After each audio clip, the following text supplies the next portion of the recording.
आलो. मी उद्या कॉल करतो सर तुम्हाला. बाय.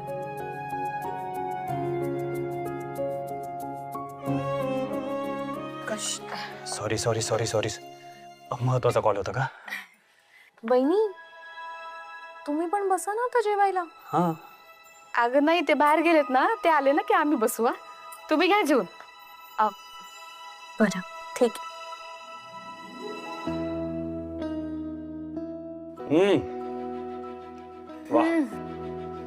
वा वहिनी खूपच छान झालं हा जेवण. खूप छान झाले डाळ खरंच. तुला आवडली ना? घे मग अजून घे. भाऊजींना आवडते म्हणून बनवली आहेत. खा घ्या ना तुम्ही. हो. हा तुम्हाला सांगायचं राहिलं, ते डॉक्टर दीक्षित आले होते. केस संदर्भात त्यांना काहीतरी माहिती हवी होती. काय म्हणत होते? काही नाही, केस संदर्भात माहिती घेतली आणि गेले. आई सासूबाई काय झालं? आई काय झालं? काय ग? ठीक आहेस ना तू? काय नाही, ते गाल चावला गेला. हा सावकाश सावकाश जेवण घ्या ना, घ्या. सावकाश. हळूहळू सावकाश होऊ दे. म्हण्या वल्लरी, मी काय म्हणते, तुमच्या सगळ्या इच्छा पूर्ण झाल्या आता. मला आनंदच आहे, गैरा आनंद आहे मला त्याचा. पण आता थोडा माया बी आनंदाचा विचार करा ना.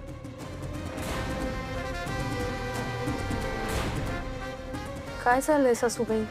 काय हवंय तुम्हाला? मला काही नको आहे, पण आता कसं आपलं घर भरलंय, सगळ्यांचं चांगलं सुरू आहे, तर घरात खेळण्यासाठी मला नातवंड पाहिजे. म्हणजे कसं घराचं गोकळ होई जाईल. घरामध्ये कसं पोरं खेळत राहिले की घर एकदम हसतं खेळतं राहतं ना. काही जेवताना विषय काढायची गरज आहे का? बाळाचं काय मध्येच? सुखाने जेवू पण देत नाही. भाऊच्या म्हण्या काय आई, जेवताना विषय काढायची काय गरज आहे का? भरलं ताट्यावरनं उठून गेलं ना भाऊजी. वल्लरीला बी वाईट लागलं मस्त. नाही नाही नाही वहिनी, असं काही नाही आहे. हे बघा, सासूबाईंच्या मनात जे आलं तेच त्या बोलल्या ना. एवढं काही नाही त्यात, त्यामुळे इट्स ओके. आणि ह्यांनी उगाच ओव्हर रिॲक्ट केलं, एवढं काही नाही आहे त्यात. सासूबाई तुम्ही नका काळजी करू, मी ह्यांच्याशी बोलून येते. हा हा गो नका काळजी करू. आले.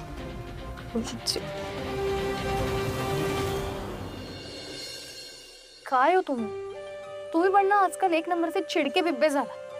एवढ्या कारणावर ना काय चिडतो? एवढं तेवढं कारण होतं ते? बरं ठीक आहे, मान्य, एवढं तेवढं नव्हतं. तुमच्यासाठी नसेल, पण एक गोष्ट सांगू का, सासूबाई आता उतार वयात आहेत. त्यांना वाटत असेल त्यांच्या नातवंडाचं तोंड पाहावं त्यांनी, त्यात काय चूक आहे? महेंद्र दादांचं बाळ गेलं, संगीता वहिनी गेल्या, आणि त्यानंतर पप्पा गेले. त्यांना नक्कीच एकटं वाटत असणार आहे असं घ्यामुळे. आता त्या आपल्याकडनं अपेक्षा नाही ठेवणार तर कोणाकडनं ठेवणार? आपण सोडून दुसरं कोण आहे हो त्यांचं? तुम्हीच सांगा.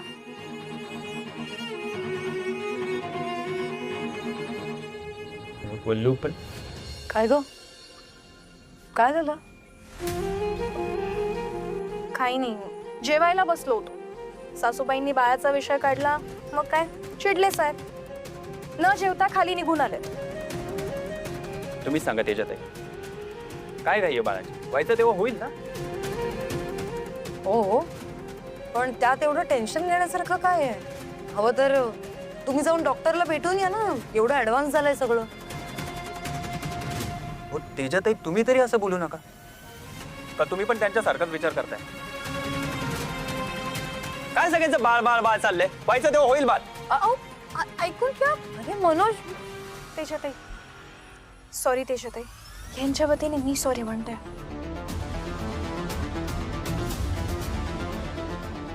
बाळाचा विषय निघाला म्हणून हे एवढे का चिडले असतील?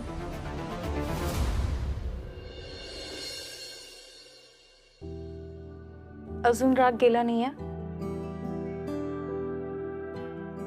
अहो लग्न झालंय म्हटल्यावर लोकांच्या अपेक्षा असणारच ना बाळाकरताच्या. गुड न्यूजचा विचार करणारच ते. बोलू, तुला समजत नाहीये मला नेमकं काय म्हणायचंय ते. हे बघा मला सगळं काही समजतंय. बस कधी नव्हे ते तुम्ही तेजाताईंवर चिडलात. त्यांची काय चूक होती? त्या तर आपल्याला चांगलंच सांगत होत्या ना. काय चांगलं सांगत होत्या? डॉक्टर अंग्रेज आहे. हे बघ बोलू, अगं आत्ता कुठे तुझा वकिलीत जम बसतोय, करिअर होतंय, नाव होतंय, आणि बाळाचं काय मध्येच. एक गोष्ट सांगू तुम्हाला, मला सुद्धा वाटतं आता आपल्याला बाळ व्हायला हवं. मला बाळ हवंय. बोलू, तू काय बोलतेस? तू नंतरच्या सगळ्या गोष्टींचा विचार केलायस का? हो, मी नंतरच्या सगळ्या गोष्टींचा विचार केलाय. आणि तुम्हाला एक गोष्ट सांगू का, पुष्पा वहिनी आणि सासूबाई असताना मला कसलंच टेन्शन नाहीये. मी तुम्हाला खात्री देते, अहो ते बाळ तुमच्या आणि माझ्या वाट्याला पण येणार नाही. एवढं प्रेम करतील त्या दोघी जणी त्याच्यावर. सॉरी पण मला आत्ता बाळाचा विचार नाही करायचा आहे. का नाही करू शकत विचार?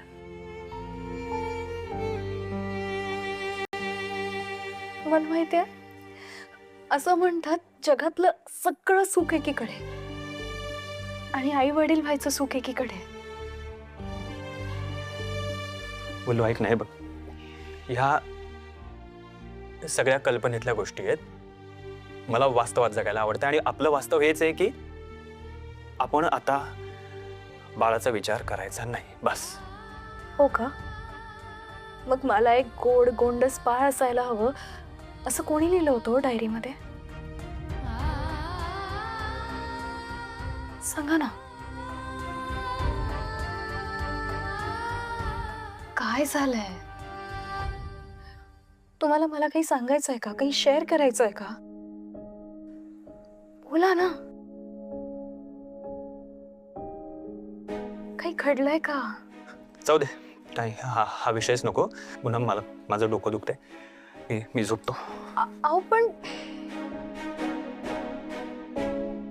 तू पण झोप लवकर.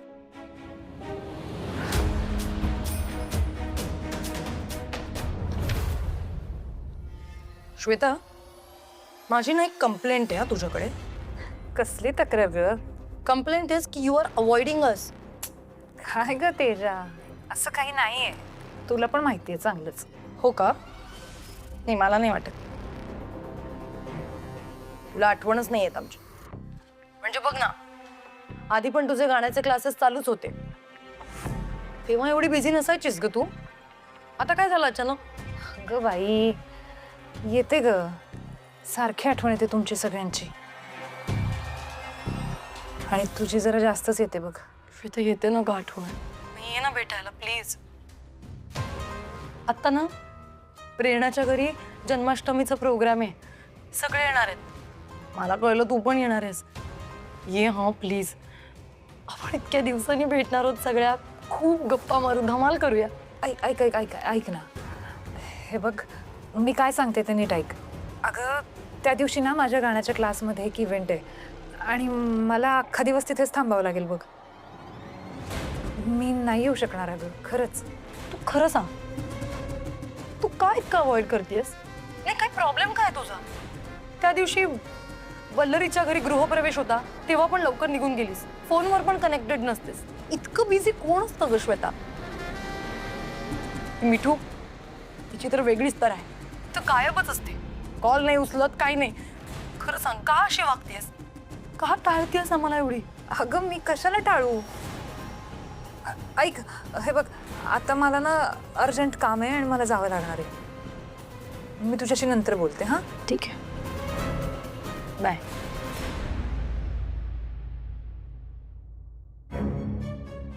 काम करा, बिझी राहा, आम्हीच काय ते रिकाम तिकडे.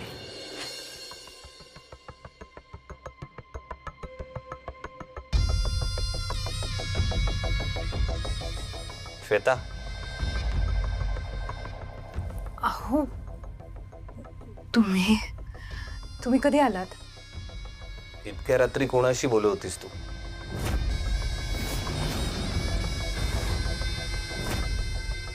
तेजाचा कॉल होता.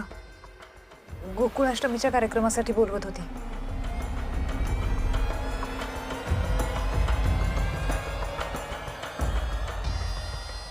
मग इतकी का घाबरलीस तू? हो. मी मी का घाबरू? मी नाही घाबरत आहे. माझा तुझ्यावर पूर्णपणे विश्वास आहे. रिलॅक्स. गंमत करवतो मी.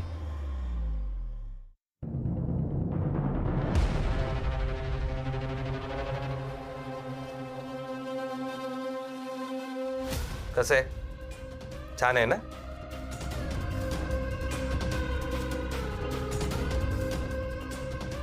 अगं तुझ्याशी बोलतोय मी. लक्ष कुठं आहे तुझं?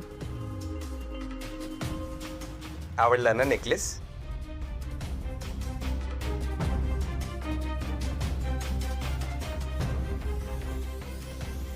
छान छान आहे. छान आहे.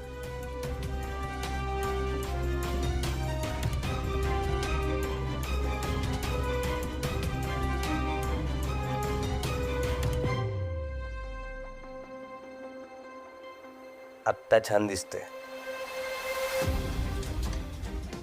आणि कसं आहे श्वेता, सारखं सारखं मैत्रिणींकडे धाव घ्यायची गरज नाही. हं? आपला आपला संसार आहे ना, आपण त्यात लक्ष द्यायचं. मैत्रिणींची लुडबुड झालेली मला माझ्या संसारात नको. आलं लक्षात?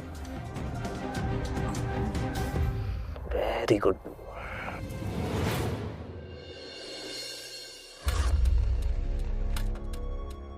पुष्पा, ऐक ना. जो बोल ऐक ना, मी काय म्हणतोय.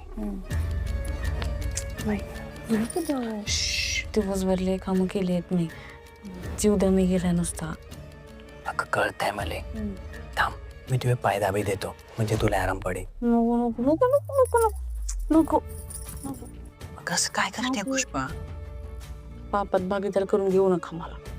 अजिबातच नको. आणि एक दिवस पाय दाबून घेऊन म्हणजे नशिबात काय फरक पडणार आहे? असं कशाला बोलते तू? कशाला बोलते? आणि तुमच्या भावाकडे येऊन पडले, लहान भावाकडे.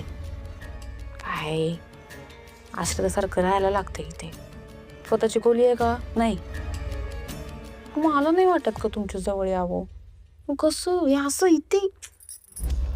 अगं पुष्पा, मला कळतंय तू काय म्हणते ते, पण आता मी तरी काय करू सांग ना. आज तुमचा भोळा स्वभाव आहे ना, त्याने सगळं गडबड होती. त्या वल्दरीच्या चुकीमुळे आपलं गावचं घर गेलं. तिथं आपला संसार सुखाचा झाला असताना आता मला सांगा, आपल्या लग्नाच्या नवऱ्याकडनं आपल्या डोक्यावरती हक्काचं छप्पर असावं या अपेक्षा केलं तर चुकीची आहे कमी? नाही ग राणी, म्हणून तर मी म्हणायला सांगलं की घर आपल्या नावावर कर, पण त्याने सांगलं की ते घर वल्लरीच्या नावावर आहे आणि त्याने तो विषय टाळी टाकला. हो, पण तुम्ही वल्लरीशी बोलूच शकता ना. तुम्ही बोला ना वल्लरीशी, विषय काढा ना. तुम्ही मला सांगा, आपल्याला उद्या बाळ झालं तर त्या बाळाने या घरात नोकरासारखं राहायचं का? नाही नाही नाही नाही, असं मी कधी बी नाही देणार.